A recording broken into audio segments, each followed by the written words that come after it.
ওং নমঃ ভগবতে বাসুদেবায়। শ্রীমদ্ ভগবদ গীতা চতুর্দশ অধ্যায় গুণত্রয় বিভাগযোগ। হরে কৃষ্ণ। আজ আমরা 7 নম্বর শ্লোকটি শুনব। রজোরাগাত্মকং বিদ্ধি তৃষ্ণা সঙ্গ সমুদ্ভবম তৎ নিবধ্নাতি কৌন্তেয় কর্মসঙ্গেন দেহিনাম। অনুবাদ: হে কৌন্তেয়, রজগুণ অনুরাগাত্মক এবং তা তৃষ্ণা ও আসক্তি থেকে উৎপন্ন বলে জানবে, এবং সেই রজগুণই জীবকে সকাম কর্মের সঙ্গের দ্বারা আবদ্ধ করে।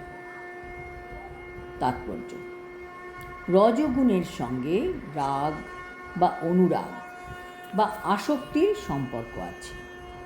আরও চাই, আরও বাড়ি চাই, গাড়ি চাই, সমৃদ্ধি চাই, আর তার জন্য দিন রাত কঠোর পরিশ্রম।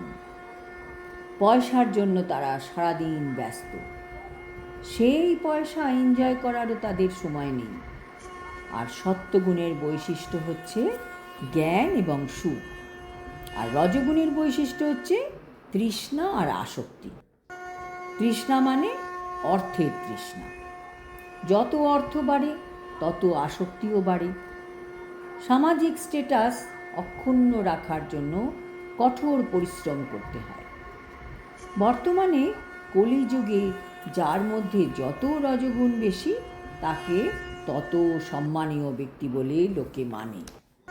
প্রাচীনকালে বৈদিক যুগে ছিল কি, যে যার মধ্যে সত্ত্বগুণ বেশি, তা যেমন যিনি বেদে পণ্ডিত, বেদতত্ত্ববিদ, শাস্ত্রবিদ, তাকে তত উন্নত বলে মনে করা হতো। আর বর্তমানে কি হয়েছে? বর্তমানে দাম বেশি রজগুণের। যার পয়সা বেশি তার দাম বেশি। সত্ত্বগুণের অত দাম নেই। শিল্পপতি, অর্থবান, ধনবান, তাদের যথেষ্ট আদর। জ্ঞানের আদর কম, অর্থের আদর বেশি। রজগুণ যত বাড়ে আসক্তি তত বাড়ে। এর কোনো সীমা নেই। তখন সেই ব্যক্তির মধ্যে প্রিডমিনেন্ট হয়ে যায় রজগুণ, যা সত্ত্ব ও তমগুণকে একদম দাবিয়ে দেয়। তখন সেই ব্যক্তি রজগুণ দ্বারাই পরিচালিত হয়। রজগুণের আরেকটি বৈশিষ্ট্য হচ্ছে স্ত্রী পুরুষের পরস্পরের প্রতি আকর্ষণ। পুরুষের প্রতি স্ত্রী আকৃষ্ট হয় এবং স্ত্রীর প্রতি পুরুষ আকৃষ্ট হয়, তাকেই বলা হয় রজগুণ। আর মানুষের মধ্যে যখন রজগুণ বর্ধিত হয় তখন তার জাগতিক সুখভোগের আকাঙ্ক্ষা বৃদ্ধি পায়। সে তখন ইন্দ্রিয় সুখভোগ করতে চায়। ইন্দ্রিয় সুখভোগ করার জন্য রজগুণে অধিষ্ঠিত মানুষ সমাজে বা দেশের মধ্যে প্রতিষ্ঠা কামনা করে এবং স্ত্রী, পুত্র, গৃহ সমন্বিত একটি সুখী পরিবার পেতে চায়। এগুলি রজগুণের প্রভাব। মানুষ যখন এইসব আকাঙ্ক্ষা করে তখন তাকে কঠোর পরিশ্রম করতে হয়।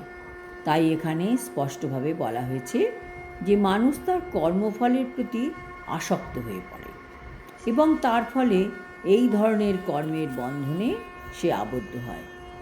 তার স্ত্রী, পুত্র, সমাজকে সন্তুষ্ট করার জন্য এবং নিজের সম্মান বজায় রাখার জন্য তাকে কঠোর পরিশ্রম করতে হয়। তাই সমস্ত জড়জগৎটি প্রায় রজগুণে অধিষ্ঠিত। আধুনিক সভ্যতাকে রজগুণের ভিত্তিতেই উন্নত বলে গণ্য করা হয়। পুরাকালে সত্ত্বগুণের পরিপ্রেক্ষিতে উন্নতির মান নির্ণয় করা হতো। সত্ত্বগুণে অধিষ্ঠিত মানুষেরাই যদি মুক্তি লাভ করতে না পারেন, তাহলে রজগুণের বন্ধনে আবদ্ধ মানুষদের সম্বন্ধে আর কি বলার আছে। আজ এই পর্যন্ত। পরের শ্লোকে আমরা তমগুণের বৈশিষ্ট্য সম্বন্ধে জানতে পারব। হরি ওম তৎসৎ। হরে কৃষ্ণ।